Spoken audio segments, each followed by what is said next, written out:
À la maison de la falaise, Taylor raconte à Ridge que Sheila est passée quand Electra et Will sont venus chercher Steffi. Taylor dit qu'elle a dû aller voir le professeur de Hayes. Electra demande si quelque chose ne va pas. Taylor espère que non. Elle explique l'histoire de la diseuse de bonne aventure envoyée chez Hayes et fabriquée par Miss Sunshine. Ridge, Taylor, Will et Electra continuent de discuter de cette diseuse de bonne aventure inquiétante. Ridge demande depuis combien de temps Steffi est partie. Taylor se demande si elle a perdu la notion du temps en parlant au professeur. Electra se demande qui est cette Miss Sunshine, vu qu'elle interagit avec les enfants à l'insu des parents. Ridge grogne que Steffi doit suivre son instinct et se plaint que Luna soit toujours en liberté et qu'elle fréquente sa grand-mère. Taylor leur parle de l'avertissement de Sheila concernant sa petite fille. Ridge veut parler de cette visite à Baker. Ils doivent protéger cette famille. Will demande si la police a déjà enquêté sur Steffi. Ridge n'en est pas sûr, mais ils le découvriront. Will regrette que l'opération n'ait pas fonctionné. Taylor et Ridge pensent que cela a dû être terrifiant pour Will et le remercient pour ce qu'il a fait pour leur famille. Dans le bureau de Finn, Lee et lui discutent du texto de Steffi concernant son hospitalisation à l'école de plage. Il se plaint ensuite d'être submergé d'appels de Sheila. Lee le prévient de ne pas répondre, ni même de lui dire de se retirer. Finn ne la laisse pas revenir. Elle perd son temps. Lee se plaint que Sheila est la pire mère du monde, avec sa sœur Poppy.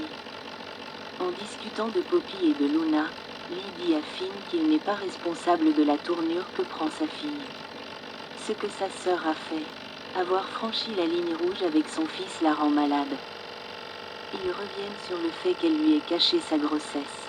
Lee se sent malade et il n'est pas étonnant que Luna soit devenue un monstre. Finn récapitule qu'elle a fait des choses horribles et impardonnables. Il doit protéger Steffi et les enfants d'elle. Mais il ne peut s'empêcher de penser que s'il avait pu protéger Luna, cela aurait fait une différence. Lee dit que c'est la faute de Poppy. Finn ne peut s'empêcher de penser qu'il aurait pu changer les choses s'il avait eu la chance d'être son père. Finn se demande qui il serait devenu s'il avait été élevé par Sheila. Il est reconnaissant d'être le fils de Lee. Elle a fait de lui l'homme qu'il est devenu. Il n'excuse rien de ce que Luna a fait. Mais elle est sa fille et sa petite-fille. C'est bouleversant et problématique, mais c'est la vérité. Lee admet avoir un peu de pitié pour Luna, mais ils ne peuvent pas changer le passé. Ils conviennent qu'elle est une criminelle et qu'elle ne peut pas être proche de la famille de Finn. Pourtant, cela le fait s'interroger. Lee est convaincu que Luna aurait été différente si elle n'avait pas été élevée par Poppy. Lee n'a pas oublié comment Luna était petite. Elle aimait passer du temps avec sa famille. Elle admirait Finn. Il dit qu'elle avait besoin de son père. Tout est de la faute de Pénélope, renifle Lee. Luna était autrefois une petite fille pleine d'espoir, mais sa vie a été ruinée par sa mère dépravée.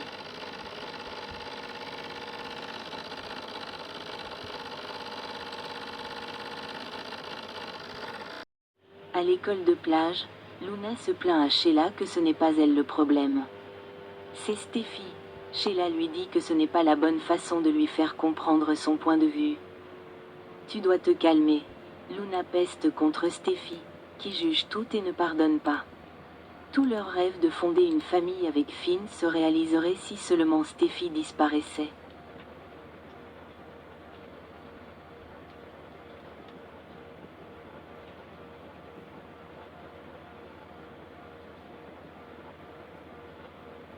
Luna déplore que Steffi nous pousse à ces extrêmes.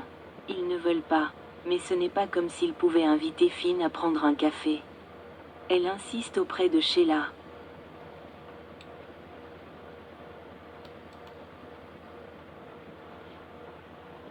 Ce n'est pas une fatalité. Sheila dit à sa petite fille que c'est allé trop loin. Tu dois poser ton arme. Maintenant. Luna dit à Sheila que Steffi appellerait la police si ce n'était pas pour l'arme. Sheila veut qu'elle la pose. Steffi peste contre Luna, la qualifiant de psychopathe qui s'en prend à son enfant. Luna dit qu'Ace est son demi-frère. Elle ne lui ferait jamais de mal. Sheila demande comment Steffi est censée croire cela alors qu'elle se tient là avec une arme. Luna se plaint que Finn est de son sang et qu'elle aura une place dans sa vie. Personne ne l'empêchera jamais. Steffi se plaint que Luna soit menaçante. Luna fulmine contre Finn et Ace qui sont de son sang. Sheila intervient à nouveau. Luna ne comprend pas pourquoi ils agissent comme si elle demandait quelque chose de déraisonnable. Elle veut juste être vue et reconnue comme digne de l'amour de son père. Sheila dit qu'on ne peut pas faire ça avec une arme. Crois-moi, je sais. Peut-être qu'un jour elle sera acceptée. Mais ce n'est pas aujourd'hui. Luna hurle. J'ai assez attendu. Elle pleure parce qu'elle n'a pas amené Steffi ici pour la tuer. Elle n'est plus cette personne. Finn veut une relation avec elle et il pourrait l'avoir si Steffi ne le forçait pas à choisir. S'ils pouvaient tous oublier son passé, son père pourrait faire partie de son avenir. Luna pleure en pensant à son enfance. Sheila lui dit qu'elle a le passé pour créer son propre avenir. Ne gâche pas tout, prévient-elle. Luna veut un avenir avec son père. Quand il le lui a dit et l'a serrée dans ses bras, c'était la première fois, elle s'est sentie aimée. Steffi demande ce qu'elle pense que Finn penserait si elle attachait le professeur et la menaçait avec une arme. Luna répond qu'il est un homme indulgent. Elle fulmine auprès de Sheila sur la vie qu'ils auraient pu avoir si Steffi n'était pas là. Sheila entonne « Arrête ça.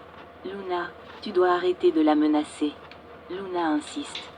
Steffi dit que si elle ne veut pas lui faire de mal, alors elle peut partir. Elle trouvera mademoiselle Dylan, la sortira de là et appellera la police. On est fini.